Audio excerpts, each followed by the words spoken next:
There was a time when changing your own oil was one of the most basic things you could do as a car owner. A Saturday afternoon, a drain pan, a filter wrench, and $20 in supplies. You were done in 45 minutes. You knew exactly what went into your engine, and nobody could tell you otherwise. That's gone now. Not because cars became more complicated, in that they did, but because complexity became a business model. What happened to something as simple as an oil change is a case study in how the auto industry quietly moved the goalposts on ownership. And once you understand what's really going on, you'll never look at a dealership service visit the same way again. Let's start with the part that catches most people completely off guard. You change your oil. You did everything right.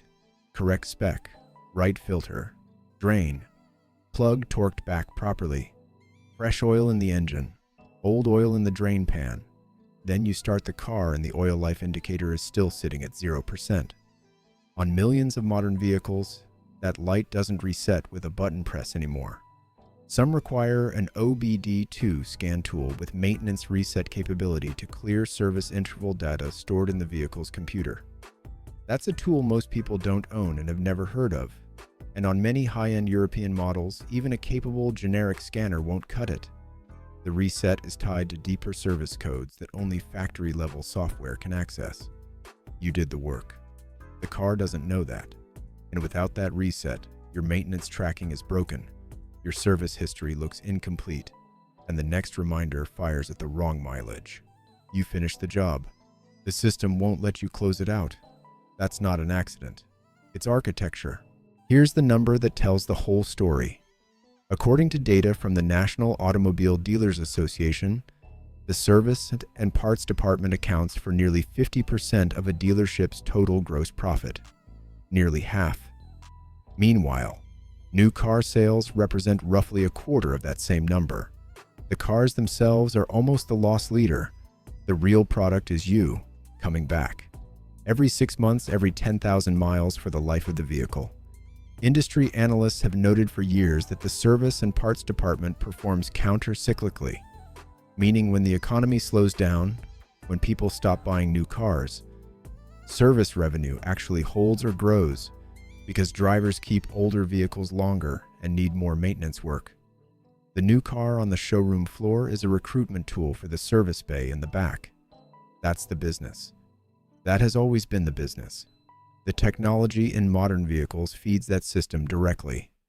The average combustion engine passenger vehicle in 2024 contains between 1,400 and 1,500 semiconductor chips, powering everything from connectivity and safety systems to the powertrain itself. Each one of those chips is a potential dependency on proprietary diagnostic software, manufacturer-specific tools, and dealer-level access. The more integrated those systems become, the harder it is for anyone outside the franchise network to service them completely. According to a 2024 survey by the Auto Care Association that polled over 400 repair professionals, 63% of independent repair shops reported experiencing repair data restrictions on a daily or weekly basis. 51% said they were sending up to 5 vehicles per month directly to dealerships because they simply couldn't complete the work without manufacturer access. That's not a few shops hitting edge cases on exotic cars. That's the majority of the independent repair industry being systematically cut off from routine work on ordinary vehicles. And independent shops charge significantly less for the same work. Data from the Auto Care Association puts independent repair at about 36% cheaper than dealership service on comparable jobs. 36%.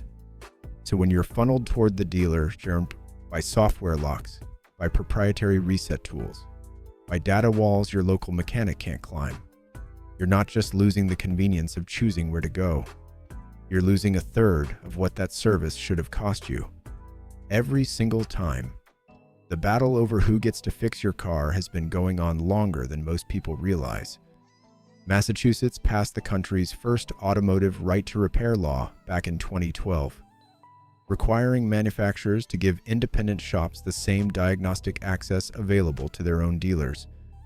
Automakers immediately fought it.